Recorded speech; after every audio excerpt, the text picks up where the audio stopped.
Baik, bismillahirrahmanirrahim. Assalamualaikum warahmatullahi wabarakatuh. Innal hamdalillah nahmaduhu wa nasta'inuhu wa nastaghfiruh wa na'udzu billahi min syururi anfusina wa min sayyiati a'malina. May yahdihillahu fala mudhillalah wa may yudlil fala hadiyalah.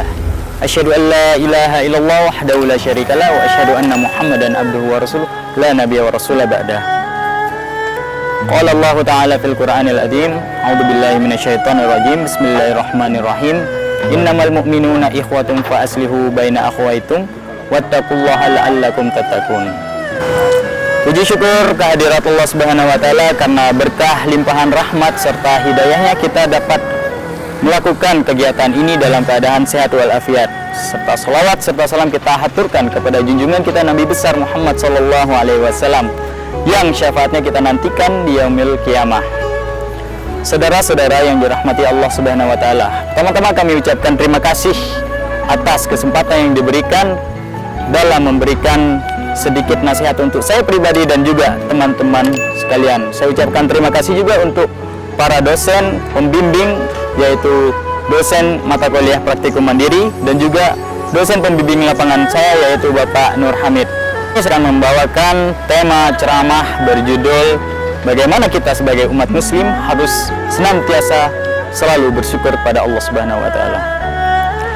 Bersyukur berarti kita dapat menerima apapun yang diberikan oleh Allah Subhanahu wa taala ataupun diberikan oleh teman, saudara, kerabat dengan lapang dada dan juga ikhlas. Tentunya dalam bersyukur kita bukan hanya dalam segi materi tapi juga dalam segi rohani kita pun harus bersyukur.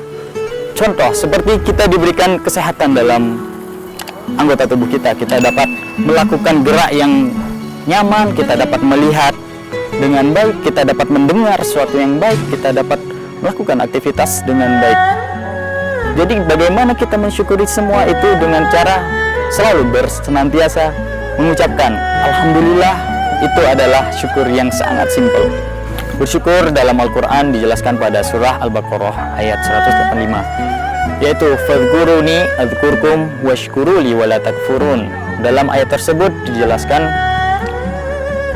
ingatlah kepadaku maka aku akan ingat kepadamu, bersyukurlah kepadaku akan segala nikmat yang aku beri. Itu kata Allah dalam Al-Quran. Jadi segala sesuatu kita harus syukuri. Kita diberikan nikmat yang sangat besar di dunia ini. Manfaat dalam bersyukur di kehidupan sehari-hari yaitu satu, kita dapat pahala yang berlimpah dari Allah dan akan ditambah nikmatnya oleh Allah Subhanahu wa taala. Kedua, kita dapat merasakan hidup dengan sangat enjoy, dengan sangat nyaman.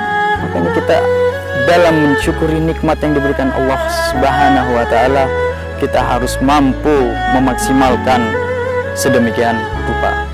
Kita tidak boleh menjadi orang yang sombong ataupun kufur dalam merasakan nikmat Allah Subhanahu wa taala. Kita tidak boleh menjadi orang yang mengeluh.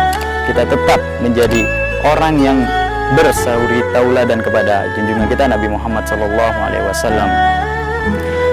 Rasulullah sallallahu alaihi wasallam pernah bersabda dalam hadis riwayat Muslim, pandanglah orang yang ada di bawahmu dan janganlah pandang orang yang ada di atasmu, karena itu dapat membuat nikmatmu diremehkan.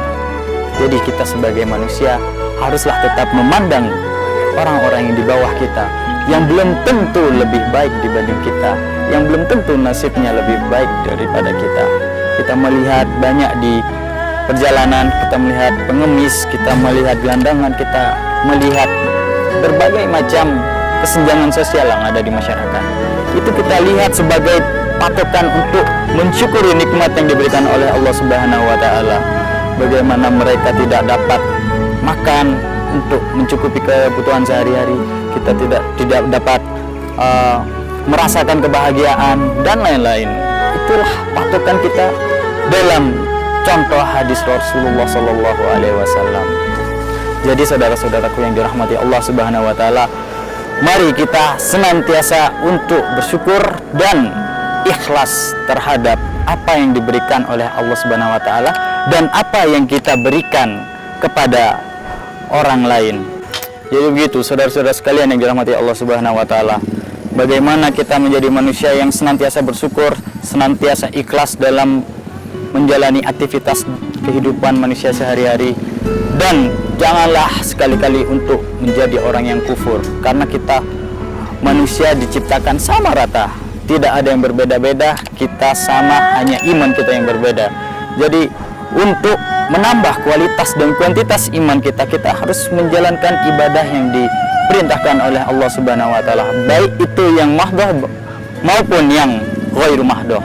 Bagaimana kita melakukan ibadah sehari-hari seperti sholat, puasa, zakat, hingga ibadah yang menunjukkan kemampuan kita seperti naik haji ataupun membayar zakat mal dan lain-lain sebagainya. Itu salah satu ibadah mahdoh yang harus kita lakukan, kita jalankan sehari-hari untuk menambah investasi kita di akhirat.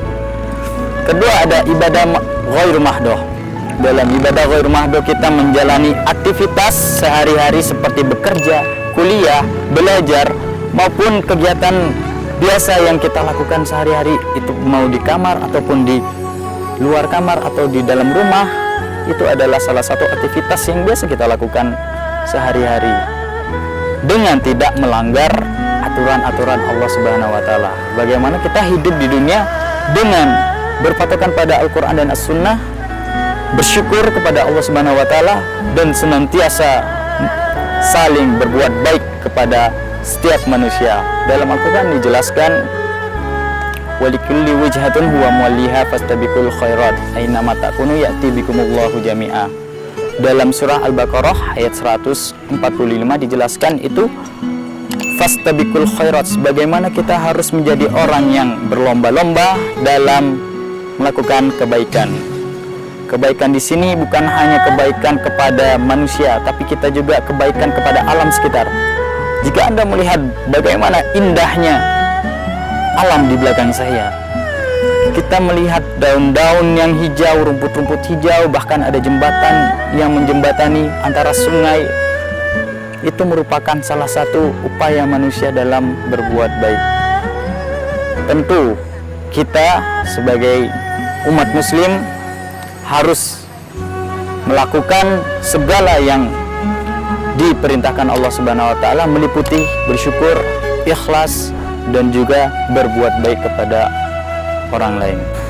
Saudara-saudaraku sekalian dirahmati oleh Allah Subhanahu wa taala, itu adalah beberapa hal yang saya sampaikan dan menurut saya penting bagi diri saya sendiri dan juga teman-teman sekalian yang ada di rumah. Dari saya mungkin cukup sekian, dan terima kasih atas perhatiannya. Mungkin ada beberapa salah kata ataupun beberapa salah dalam menyampaikan dalil, karena kebenaran hanya milik Allah Subhanahu wa taala dan kesalahan itu datang dari saya pribadi. Dari saya cukup sekian. Billahi fisabilil haq fastabiqul khairat wallahul muwaffiq ila aqwamit thariq. Assalamualaikum warahmatullahi wabarakatuh.